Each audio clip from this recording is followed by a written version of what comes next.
How realistic can a game get? This is a question many developers like Nintendo have asked. So today I'm going to see how far we've come by getting a collectible in every 3D Mario game. First up, we've got Super Mario 64. I opened up the game. I started a new save file. I can't remember if I read Peach's letter this time or not, so I'm just going to say that I didn't. Met Lakitu, came out of the pipe, used my pro speedrunner skills and skipped Lakitu, and then entered the castle at world record pace. Look, Bowser, we all know nobody's home, so you don't have to tell it. And then entered Bomb Bomb Battlefield to get the first star. I then speed ran all the way to the top of the place with my extra awesome speedrunning skill, and then gave King Bomb Bomb a little surprise. I then picked him up and threw him 3 times before finally defeating him and getting the star and moving on to the next area. Here we go!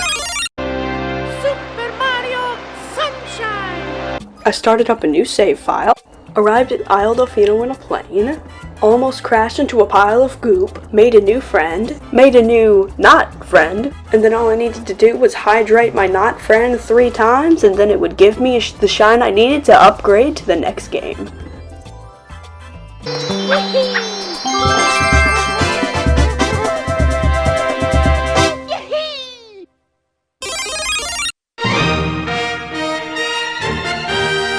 I started a new save file, and then went through tons of cutscenes and lore and all this stuff, and was sent another letter from Peach, which I think I might have actually read this time. Hold on, let me pause this for just a second. Don't forget to subscribe for more 3D Mario videos. Thank you to the subscriber from one of my last videos. Subscribe if you also want a shout out. And now back to your original program. And here I coming to the festival. I bonked some toads and made my way toward Town Square, where Bowser attacked and ended the nice, fun festival. And then I made a mad rush for the castle, which everyone knows that's where Bowser's going.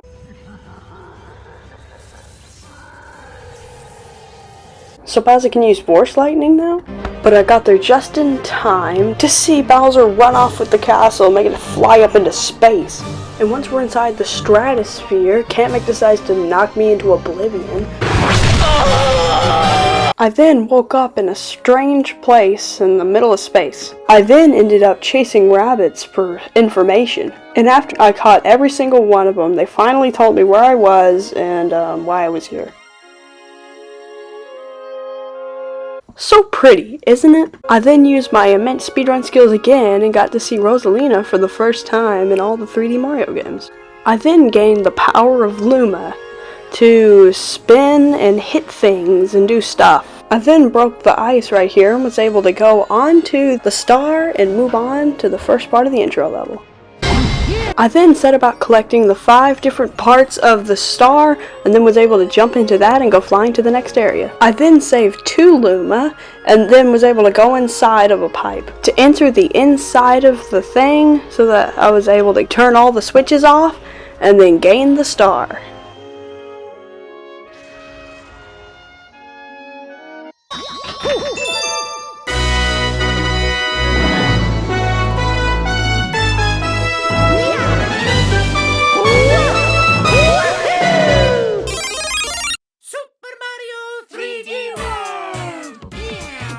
I selected my character, went through a series of cutscenes where all this interesting stuff happened, and Mario and Luigi fixed a sketchy warp pipe, which they then went inside of. Just random warp pipe. Okay, not the smartest choice. Touched some grass and then went into World 1-1, which I then speed ran and got my first cat bell of the challenge.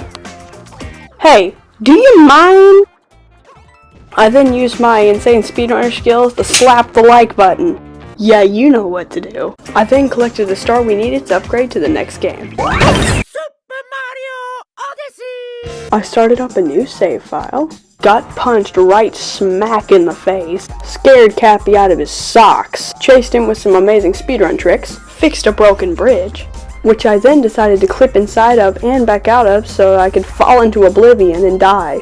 I then captured a frog and vectored myself all the way to the up air area. I then perfectly pulled off left side, and then got into the boss fight against Topper. I then fought the first and easiest of them, Topper with 3 hats, which I then defeated pretty easily.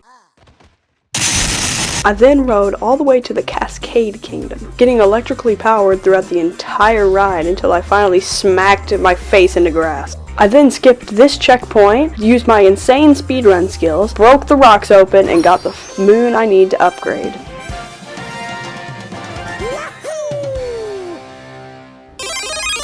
Wait, where am I? What is this? What is the... Oh, it's Bowser's Fury. I fell down a giant pit of nothing all the way down into... I don't know what this place is called, man. I then pushed myself out of the ground and made my way toward the ship over here. Seriously? Where the giant Bowser apocalypse is upon us! Which I then used my gamer skills and then made Bowser set this on fire. And then I finally gained the first shine of the game, which then lit up all the black goop and sent Bowser back. Don't forget to check out my last video where I touched grass in every Mario game. Click on screen now to see.